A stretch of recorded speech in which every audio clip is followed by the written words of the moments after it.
When we were kids, there was always that one place your parents never let you go. We sneaked in anyway, and then my friend found an extra person in our group photo. That bamboo forest has been developed into residential buildings now, but the secret remains forever. Hi everyone. Welcome back to my channel Lan Wong's Land of Scary. Today I want to tell you a story from my friend Ishida. You might have heard me mention him quiet, in his 50s, still flinches if you say Bamboo Grove. He told me this last winter by his fireplace, snow slamming the windows. Said it's why he checks every photo's corners before hanging them. Ishida grew up in a tiny country town where everyone knows your business, except the forbidden stuff, behind his grandma's house. A bamboo grove. Tall, thick, so dense the sun only dribbles through like broken glass. His parents never let him near it. Not cause of snakes. They'd just go silent, like the grove was a curse word. Ishida said he'd lie awake, listening to leaves hiss. And sometimes, if it got quiet, he'd hear her. A woman's voice, soft, like she was right outside his window. Fourth grade curiosity turned to an itch. He had 3 friends, Koda, who'd climb a storm drain to prove he wasn't scared. Akira, bug-obsessed, net always in hand. Kenichi, glued to his dad's old film camera, muttering about catching what's hidden. Recess. They'd huddle under the oak, passing gum, speculating. Koda swore treasure. Akira ranted about giant mantises. Kenichi just wanted to shoot the light through bamboo, said it looked like ghosts dancing. Then that summer. The kind where air sticks to your skin like syrup. Crickets scream so loud your ears ring. We're under the oak, sucking melon popsicles, when Koda slams his stick crack and growls. Today's the day. Ishida froze, thought of his mom hugging him. Stay away, okay? But Akira was shoving his net into a backpack. Kenichi was checking film, so Ishida nodded. Later, he said his legs moved on their own. 2 days planning. Scoped the fence rusted, splintered, barbed wire on top that still bit. Koda found a gap where bamboo bent the wire loose. Packed supplies. Kenichi's extra film, Akira's flashlight, Koda's pocket knife, Ishida's water bottle felt like a lifeline. Dawn, bikes hidden in tall grass, leaves over the handles. Koda squeezed through first, shirt snagging, ripped then pulled Akira. Kenichi went next, camera clutched, Ishida last. Wire scraped his arm stung, blood beaded, he wiped it on his sleeve, then stepped in. The air hit him like ice, dropped 10 degrees summer vanished. Bamboo towers, tops lost to the sky.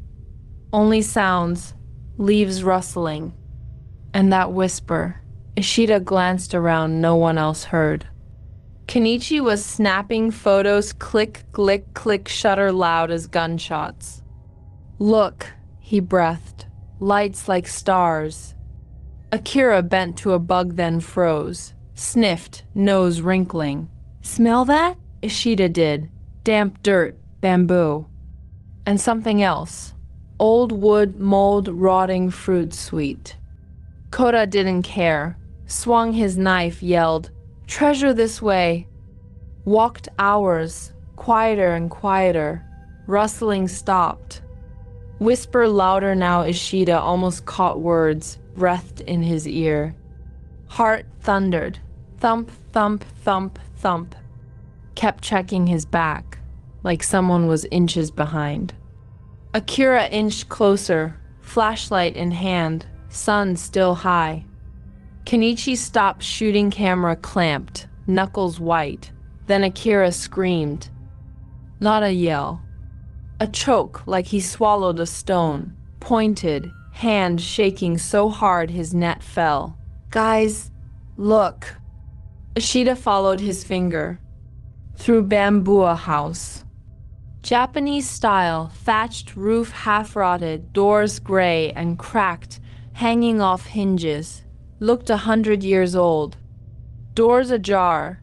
Inside so dark it felt like a mouth. And it watched, like it was waiting. Koda's eyes lit up. Let's go. Ran before anyone moved. Ishida grabbed his arm. Wait, what if... Koda wrenched free. Scaredy cat. He hit the door, stepped in. Akira glanced at Ishida, Kenichi, then sighed. Can't let him get all the glory. Ran after. Ishida and Kenichi knew a choice. Followed. Ishida hovered at the door.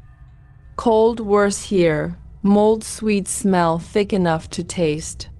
Heart in his throat. Kenichi beside him, camera hanging. You good? He whispered. Ishida nodded lie. Wanted to run bike. Home. Never look back. Then Koda's voice from inside. Guys! Get in here! Now! Deep breath. Stepped in. House was empty, but felt full. Floorboards creaked like not stepped on in decades. Dust everywhere. Low table, rusted stove, moldy mattress in the corner. Koda stood in the living room, staring at the wall. Look. Ishida walked over. A photo frame cracked. Woman in it, long black hair, red dress smiling, holding a baby. Faded, but that smile. Wrong. Too wide, too hungry. Like she knew something no one else did. Then Akira screamed again, loud, terrified. Ishida spun. Akira pointing at the bedroom wall above the mattress. There! Ishida moved. On the wall a shadow. Woman's shape, long hair. No light to cast it, no window, no lamp. Just hung there, staring.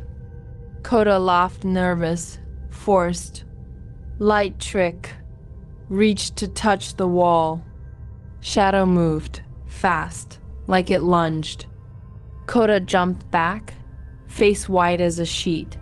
Go, now. They ran, tripped over their own feet. Ishida's arm stung, blood seeping through his sleeve. Heart hammered so hard he thought it'd burst. Outside they gasped for air. Koda wiped sweat, hands shaking. Akira stared at the house, disbelieving. Kenichi? Snapping photos house, bamboo, all of them. Why? Ishida panted. Kenichi shrugged. I need to remember. Walked back in silence.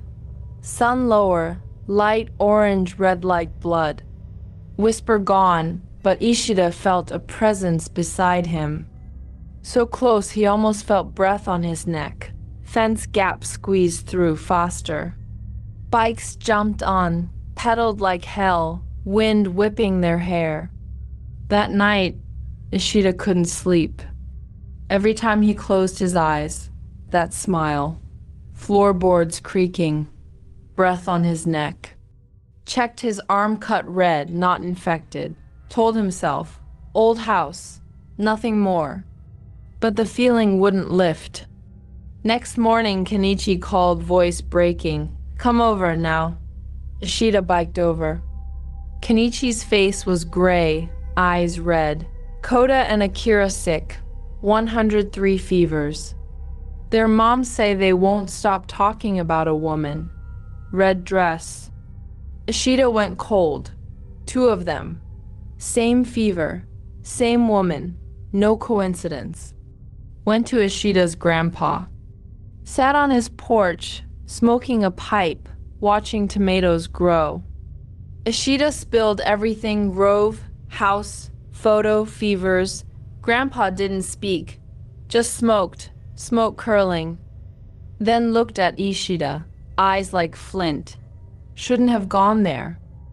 He said the house went up in 1920. Yuki and Takeshi lived there. Happy, till Yuki miscarried, lost the baby, never recovered. Stopped eating, talking, just sat, staring at the grove. Then she started raving. Neighbors cursed her, killed her baby. Attacked Mrs. Tanaka once, scratched her face to ribbons. Takeshi tried to get help. She ran. A week later, they found her in the river, drowned, wearing red.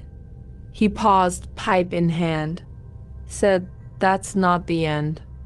A month later, kids vanished. Little ones 5, 6, playing outside, then poof. Police searched, found nothing. 3 months later, a hunter heard crying. Followed it, found a boy in that house. Takeshi, his name was, sat in the corner hugging his knees. Arms, legs covered in scratches deep like claws, asked what happened. He said the lady in red kept him. Wanted him to stay with her baby. Grandpa leaned in, voice lower. Villagers panicked. Called a priest. Did a hooray purification. Said Yuki's ghost was trapped in the house. Then they tore it down. Burned it, buried the ashes. 1950. Over 30 years ago. Ishida's blood turned to ice, but we saw it. Walked inside. It was there. Grandpa shook his head. No, house burned down. Nothing's there now. Just bamboo. Nothing? Ishida's mouth went dry. Kenichi stared, eyes wide. We saw it, he croaked. Stood on the porch. Watched Kota go in. How? Grandpa's voice was flat.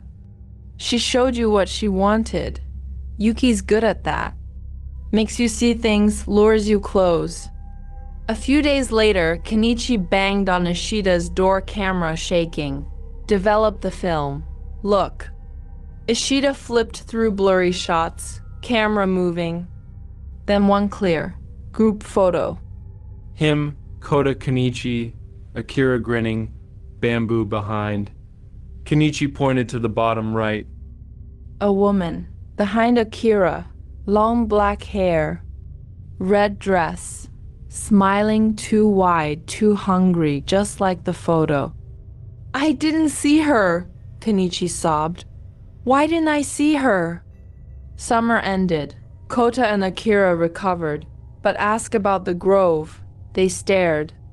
What grove? Kota said. Stayed home that day. Akira nodded. Headache. Watched TV. They forgot. Every bit. Kenichi didn't come back that fall. House locked. Neighbors said they left midnight trucks, boxes. Kenichi's mom carried him. He was so pale. School said transferred. No address. Calls disconnected. Ishida never saw him again. Years passed. Ishida grew up. Tokyo. Job. Marriage. Kids. Tried to bury it. But rain made him think of that whisper. Red dresses made him shiver. Never told a soul. Then last year a letter. Mom forwarded it. Postmarked from Hokkaido, name Kenichi. Ishida sat, hands shaking, opened it. Paper thin, yellowed. Handwriting shaky, like the writer was dying. He wrote, Dear Ishida, sorry I left. Had to. After the grove, dreams came. Her red dress, at the foot of my bed smiling. Come with me. Woke up screaming, sweating. Doctor said nothing's wrong. Found the photo. Saw her. Showed Mom. She cried. Sad Yuki was following. Moved to Hokkaido. Better for a while. Dreams returned. Saw a priest. He said Yuki's ghost clung to the photo. And me burned it. Dreams stopped, but I'm fading. Doctors say 6 months. She's real. What we saw real. Kota and Akira forgot because she didn't want them. She wanted me. To replace her baby, don't go back. Don't talk. Don't let her find you. Goodbye, Ishida. I'm sorry. Kenichi. Ishida folded it, hid it in a drawer. Didn't tell his wife. A month later, hospital in Hokkaido called. Kenichi was dead. Now, the grove's gone. Apartments there, small, cramped, rusty balconies. Ishida visited last summer, drove past, looked normal. But he felt that cold seeping into his bones, felt eyes, a smile. Still talks to Koda and Akira. Married, kids in Osaka. Never mentioned the grove. Ishida never tells them about the letter. About Kenichi, some secrets stay buried. So when your folks say, don't go there, listen, maybe they're not being strict. Maybe they're keeping you from the things in the dark, the ones that never let go. So that's the story. Hope it stuck with you. Hit that thumbs up if it did. Subscribe to next week. See you soon. Stay safe.